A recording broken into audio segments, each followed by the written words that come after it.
Hey guys, welcome back. And in this session, I'm going to take you guys through an incredibly important part of software development, and that is version control. And so, you guys may be wondering, how do we manage version control within the Intent Architect workflow? And that is the focus of today's video. So, jumping right in, where we left things off in the previous video is we did some customizations to our code base. If we circle back to Intent Architect, you can see that we've still got some changes that are staged inside of our software factory execution. We can go ahead and apply these changes, and then I can kick off the software factory execution. You could just push F5, by the way, just to start it again. And what will happen now is it'll take us to a very important state. And that is where it says all good, no changes, and it gives us a thumbs up. And this is an important state because what it means is that now the designs that we see throughout our system, in the services, in the domain, and in any of the designers in Intent Architect, these are now all perfectly in sync with the code base. And one thing that I can mention is that all of these files that represent these designs, these are metadata files that are essentially stored on our local hard drive. And what we want to do is we want to check all of these files into version control alongside our code base. So we want them to be in the same version control repository for the files that are related to that particular application. And this is important because, as you can imagine, if we were to switch to a previous branch, we want the designs within Intent Architect to reflect the code base that was at that state of the repository. Similarly, if we switch to a different feature, or just to a previous commit, we would want the same thing, right? So ultimately, we want to keep these two aspects of our system inside of version control and perfectly in sync: the metadata and our code base. All right, so now that we've set this up and we know that our software factory is in an all good, no changes state, this is a good time for us to check what we've done into version control. And I'm going to just swing back to the Visual Studio solution over here. And what we want to do is we're going to use, at least as part of today's session, is we're going to use the Visual Studio Git management. Now, of course, you guys can use any Git management system or Git management tool that you guys prefer. I'm just going to show this from the Visual Studio perspective because that's probably what most teams are quite familiar with. So let's right click on the solution. We can go ahead and say create Git repository. I'm going to make this a local only repository. And the only adjustment that I need to do here is I just need to move us one folder up, right? And the reason I need to do that is, if you guys recall from the previous videos, there is an intent folder and then there is the code base folder, and that is the default folder layout. Of course, you can configure that and change that if you'd like, but that's just the default. And so what we want to make sure of now is that when we create our repository, we're setting this to include both the metadata, the intent folder, and the code base, which would be our training.myshop. And that is essentially the training folder is our root for that. The other thing that we can do here, so this is quite important, of course, so that we make sure that our metadata does in fact get committed. And the other thing we can do is we can set a git ignore template. I'm going to switch that to no git ignore. And the reason I'm going to do that is because Intent Architect has already created the default git ignores for a C# environment as well as for itself, so that only the important metadata files will get checked in. Anything that's cached, for example, will just be ignored. So we don't need to set this, but of course, if you have a preference or you have a specific template you like to use, absolutely go ahead and set that up. All right, let's go ahead and say create. And this is going to, if you guys are familiar with Visual Studio Git integration, this is going to essentially commit all of our files into version control. And if we take a look at our commits, we'll see that we've got two commits here. We've got our Git attributes and we've got our project files. And if we double click this, here we're going to see all of the files that were committed. So just coming back to what I was mentioning about the two folders, we've got the intent folder and we've got the training my shop. And inside of the intent folder, you'll see that there's a lot of XML files.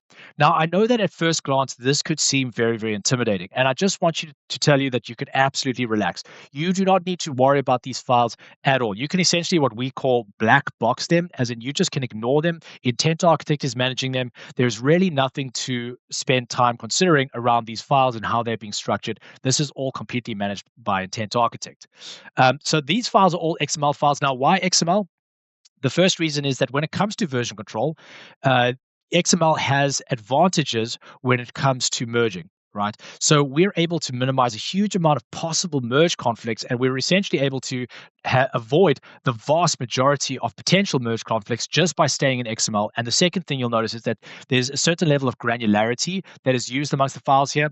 And so we'll talk a little bit about what happens if there is a merge conflict later on. But for the most part, and for your day-to-day operations, you're highly, highly unlikely to have one. And it's all in XML. And all of these files here, by the way, are all human readable. And that's everything that's inside of the intent folder. In the training.myshop, this is our code base, right? So whatever the name of our app is, this would all be inside of that folder. And this is exactly what you guys are probably already familiar with. We've got all of our C# files, our CS proj files, which by the way are also XML files. So if you guys are not familiar, if you think you're not used to managing XML files, you guys are probably doing several already. We've got all of those files that will be coming in here that we've also committed, and both of these are now committed into the same repository, which means that if I were to share this with a fellow teammate, they could check out the Intent Architect solution, open it up in Intent Architect, and if they reran the software factory execution, they would also end up with a all good, no changes, meaning that the designs of their system are perfectly in sync. All right, so that's now inside of our code base at this point, or at least inside of our repository, rather. Let's jump back to Intent Architect and let's make a slight alteration to our designs and the code base so that we can see how this would work from a flow perspective. So coming back to the domain, let's go and right-click on our product and add a new attribute for something like an image URL, which will make an optional or a is nullable string. And this could be a URL for the picture of the product. So something that's very common in, for example, an eShop is to have a picture of the product. All right, so we're going to say save. That's going to place it into our domain. We can then come back to our services, and here's our product service already in front of us. And we can just click on the creation relationship at the top here. And if I say control space, which is the shortcut to bring up the mappings, I can see there's my image URL. I can double click it, and it'll immediately add it to my creation DTO. I could do the same for the update. This time I won't use the shortcut. I will just right click and say map entity update, which is also, as you can see, a control space. And we can double click the image URL and we can say done. And then the final thing that we can do here is, for example, on our find product ID, if I just hover over this, by the way, you'll see that it gives me the full name of this method with its return type. I can hold down the control key and I can click on the product DTO, and it's going to take me to the product DTO over here. Of course, you can search for it and find it in different ways, but we can also go and extend this by mapping from domain. Once again, it's the control space shortcut, and we can include our image URL and say done. All right. So this is essentially just adding a new field to our system from a create, update, and fetching perspective. We can say save or control S, software factory is going to run. And this is just going to update our code base accordingly. So these are all updates that are required. It's going to update our service. You can go through these, pause the video at this point, go through these if you're curious. If you're happy, we can go ahead and say apply changes. And all of that code is now inside the code base. And if we come back to our code base at this stage, we can take a look at these changes. And we can see what was involved in that from both an intent architect perspective as well as from a code base perspective. So here, once again, we don't need to spend a single CPU cycle of our mental energy on what's happening inside of these files. This is all 100% managed by Intent Architect. We can spend a little bit of time here if we're curious. We can go look at, for example, what's happening to the product service. So there you can see the create, there you can see the update, and so on and so forth. And we can go through these code files if we're curious about how those are all structured. So if we were to be doing a PR, for example, you would 100% ignore all of the files and file changes in the PR from an Intent Architect perspective, and you would focus solely on the business logic, typically speaking, because everything else would be fully managed by Intent Architect. And so in a lot of senses, we're able to massively reduce the amount of scope that developers have to do from a PR perspective. You would only really be focusing in on business logic related things. All right, so let's go ahead and commit this. We can say that this is going to add our image URL field to product, and we can commit this, and all of that's now in version control 2. So coming back to our commit log, we can see our commits over here. Now, one thing that I do want to mention in addition to this is if we take a look at any particular file, you'll notice here that this is all perfectly human readable. Let's just expand this a little bit for ourselves so we can see this. So if we're taking a look here, this is a DTO field called image URL, and we can see that it's a DTO field. It's on our product DTO, and here we can see all the information that Intent Architect stores about this. You'll see surrogate keys here. Like I mentioned, you don't need to worry about this at all. This is all 100% managed by Intent Architect.